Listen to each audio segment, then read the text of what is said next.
Parliament was thrown into absolute chaos today as opposition benches erupted with fiery demands for accountability, rocking the very foundations of South Africa's already fragile political landscape.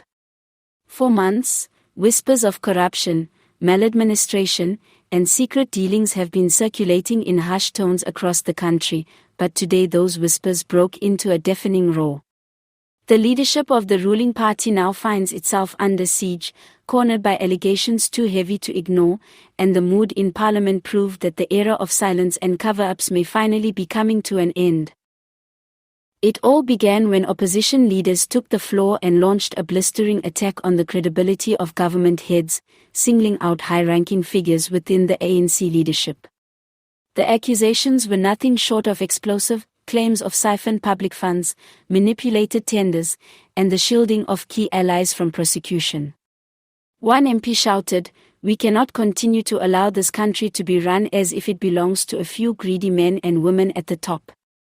His words ignited the chamber, leading to thunderous applause from his colleagues and deafening boos from the ruling party. What followed next was nothing short of political theatre. Members of the opposition went as far as demanding the immediate arrest of senior ANC leaders, insisting that law enforcement must no longer drag its feet when the evidence is so clear. The call for arrests, unthinkable only a few years ago, spread like wildfire across Parliament. MPs accused the leadership of hiding behind legal loopholes and using their positions to delay accountability, all while ordinary South Africans suffer under the weight of unemployment, poverty, and failing public services. The Speaker of Parliament struggled to maintain order as chants of "lock them up. Lock them up" echoed through the chamber. Government benches accused the opposition of grandstanding and attempting to destabilize the state, but the momentum had already shifted. For once, even some ANC insiders looked visibly uncomfortable, exchanging nervous glances as the storm brewed around them. Outside the parliamentary walls, the public is just as restless. Civil society groups, activists, and ordinary citizens have flooded social media with calls for decisive action, trending hashtags that openly call for arrests and criminal prosecutions. The frustration is palpable. After years of commissions, reports, and inquiries that produced little more than political speeches, the people want real accountability, and they want it now. Political analysts warn that the situation is reaching boiling point.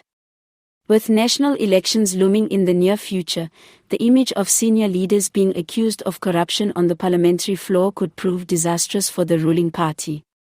Some argue that the opposition is strategically turning up the heat at precisely the right moment, knowing that public anger could tip the balance at the polls.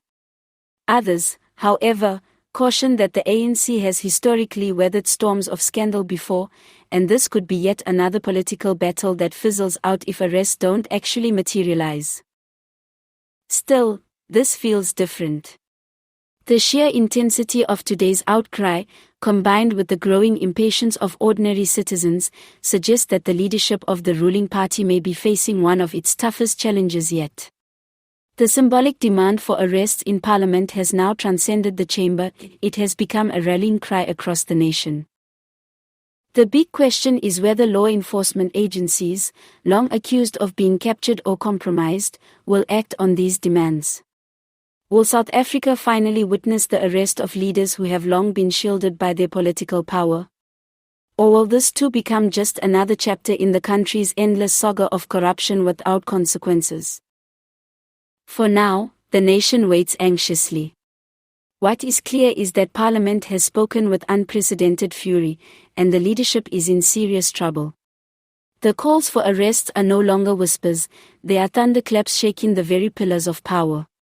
And unless swift action is taken, this storm could turn into a full-blown political reckoning.